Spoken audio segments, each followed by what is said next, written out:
Hi everyone, welcome back to our YouTube channel. If you haven't seen my previous video where I covered the skincare that I was going to take to Europe with me very soon, maybe go and watch that before you watch this video. This is going to be all about the hair care that I'm going to travel with. There are a few comments asking about my hair care and my makeup that I'm going to take to Europe, and this may or may not be excessive for some of you. Let me know what you think. Is this overkill or is this like a normal amount of hair care to take with you? Let me know in the comments. Did not bring my shampoo and conditioner, but I am planning on taking them. The Kerastase Genesis range, which I have been using for quite a few months now, and I'm actually going to take the full size ones because I'm going for 5 weeks. I'm going to very hot places. I'm going to be going to the beach. I may be swimming. I'm probably going to be washing my hair a lot more than I normally would.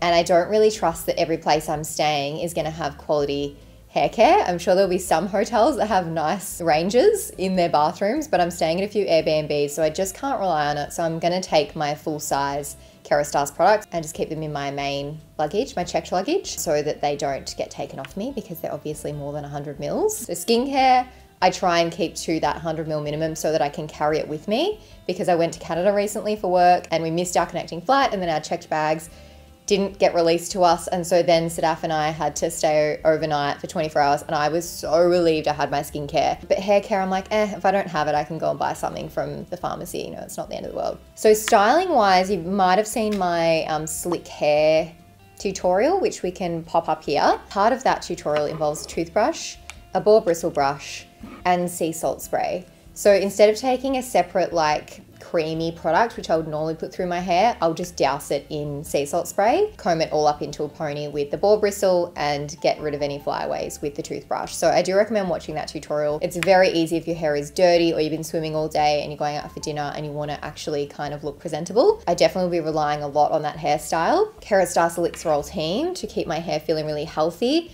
The sun, salt, sand, wind, all of those kind of like elements just dry the hell out of your hair. So I want to make sure that I'm replenishing some moisture back into my hair. So I'm definitely taking this with me. And if I'm not really doing anything to my hair, I can just chuck this in while it's still damp and my hair will dry quite nicely. A little bit worried about this because it's glass. So I might have to wrap it in like a sock or something to make sure it doesn't get completely smashed in my luggage. And I'm definitely putting all of these things inside a Ziploc bag. I will not carry any kind of liquidy, creamy product with me in my checked luggage without it being sealed. I have had explosions before and it's not pretty. I use this as an oil heat protectant, something to smooth flyaways, a styling product. Like, this has so many different uses.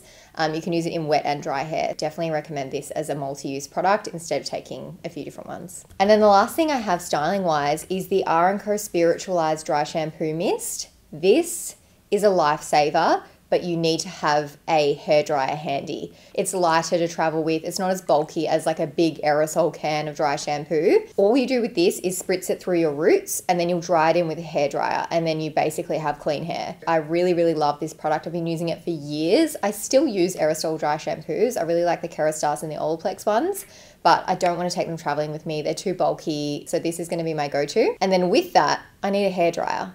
And we know that most hair dryers in hotels are not really up to scratch. And then I'm probably unlikely to use it that much, but I have to take my Cloud9 curling wand. It is my favorite, goes up to 210 degrees, which my hair needs because it drops very quickly. It's not recommended, but use a heat protectant, you'll be fine. I will take this with me because there might be occasions where I do actually want to style my hair and look nicer. The other thing I'll mention with traveling and hair, if you've got very long hair like me, I kind of hate my hair when I'm traveling because it is a lot of work, and drying it off and washing it and that whole routine when you're out traveling and you want to wash it a little bit more frequently can be a bit of a pain. So what I think I'll probably do is wear it in plaits a lot of the time. So whether that's like a ponytail plait or 2 pigtails, it will just keep it out of my face, and instead of having it slicked all the time, I can just have it loosely away from my face. And the other thing is I'm going to be wearing hats all the time because I am very sun safe. So my hair's not going to really look good on this trip, and I've just accepted that. So I may as well just put in a couple of plaits and put a hat on and get over it.